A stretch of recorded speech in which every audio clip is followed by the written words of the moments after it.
Hi, my name's Alex Hutchinson. I'm lead designer on this year's Sims 2 for console. This is our world map screen, which is the console version of the PC's neighborhood screen, which highlights all 16 of our cool locations in an iconic fashion. And it's a great place to kick off, go straight into create a sim and create a cool little character to take you through a day in the life of a sim. This is Create a Sim, one of the coolest features in the game. We've taken all the best bits from previous versions of The Sims and added in a slew of new options to really give you the best create a character system, I think, on console. Here you can see some of the new options which get down to the level of being able to grab facial features and morph them, to grab the eyes, nose and mouth of each character and tweak them individually. You can do that with body as well. You can make a fat sim or a reasonably sort of portly sim at least. You can make a scrawny sim with stick arms. Here you see our version of genetics, which allows you to randomly generate grandparents and parents for your character. Aliens can be generated, as you can see. You can then go in and, again, change all the different facial features, the haircuts and the different clothing options. You can apply tattoos to your characters.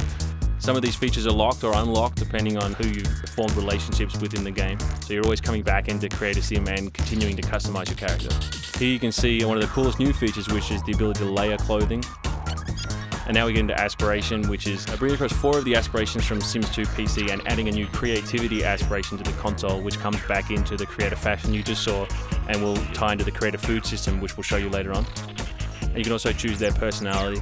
Both aspiration and personality affect the wants and fears that are generated by the game. So if you have a romance-based sim, they'll have a lot of urges to do romantic things, or a creative sim will have creative urges. The first thing you'll notice here on our starting lot is direct control. For the first time ever in a Sims game, you have the ability to drive your sim directly around the world and interact with objects and characters. And for those people who prefer the traditional control method, we have classic control. So you still can switch out, queue up actions for your character. Here you see another new feature which we call passive awareness.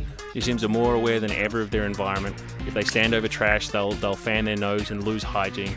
If they stand near a radio, they'll snap their fingers. If they stand near a TV, they'll watch it. There are 350 new objects in the game, which is really exciting, including just the first ever trampoline in The Sims. Each one of these is based around the core Sims gameplay of looking after your character. So basically you have 8 needs that you can see on screen to the left there, which you need to take care of. We also have a new social mode. Because you're in direct control, we really wanted to bring you in closer to the action. So you can see here, you're really in tight, you have full camera control, you've met someone on the left which completes a gold want. And as your social options change on the right, you can choose what kind of relationship you want to set with people. We've jumped ahead a bit and made a friend. You see here now new options such as hit on become available. And if this succeeds, we'll switch to a more romantic relationship. We've also got split screen 2-player, so everything you'll see in this demo is available in 2-player. They can socialize with each other, as you can see here, or they can play through the entire story mode or the entire free play mode as well. As I said earlier, all of the Sims have their own unique wants and fears. By completing these, you earn aspiration points. Aspiration points, as you can see here, unlock objects in the buy catalog. Every environment you see in the world is completely customizable. You can place any objects in there anywhere you like. You can uproot the current existing objects, demolish the walls. And if, as in this instance, you had another want to buy a bed because you'll be staying there, you can even unlock new locations.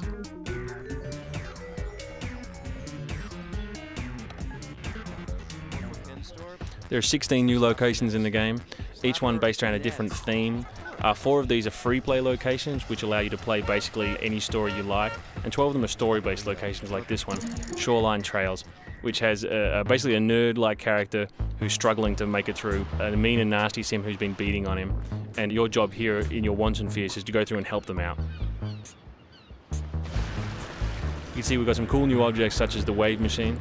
Your success or failure on lots of these objects is generally based on your skills. So if you have a high body skill here, you'll perform cool tricks like that one. You also have complete control over time. You can pause the game at any point or fast forward it. But if you ever want to continue the story, you need to complete the gold wants. The final gold want in this location is to beat the mean and nasty sim at foosball. This is dependent based on your body skill as well. So the character we've created so far has been working out a little bit so that he's doing all right. And by doing that, you again unlock the next location. But if you do happen to fail, then you do need to go over and work out. This is one of the many skill objects in the game, builds body skill.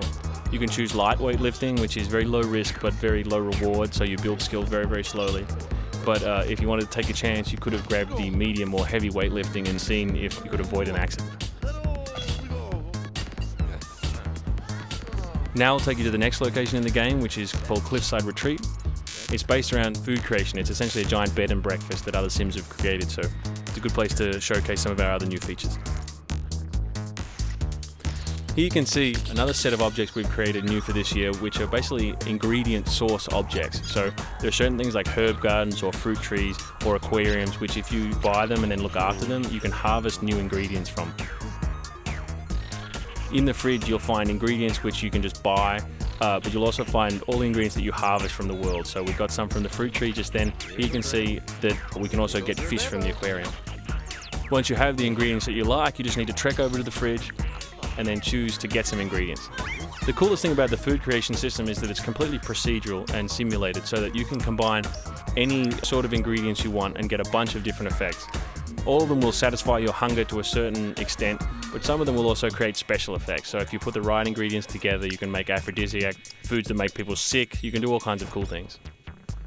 You can also, once you have the ingredients, use them on a bunch of different objects in the world. So if you wanted, such as this, to make carpaccio, you need to use your ingredients on the counter. If you use them on the stove, you would have got another food source. If you use them on the blender, you would have got another. So there's a lot of different things, a lot of variety in the world if you choose to experiment.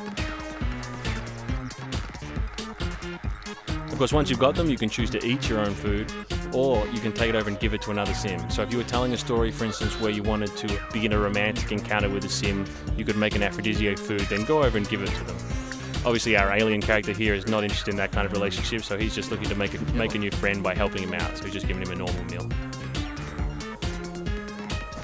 Each one of the locations in the game is based around a different theme.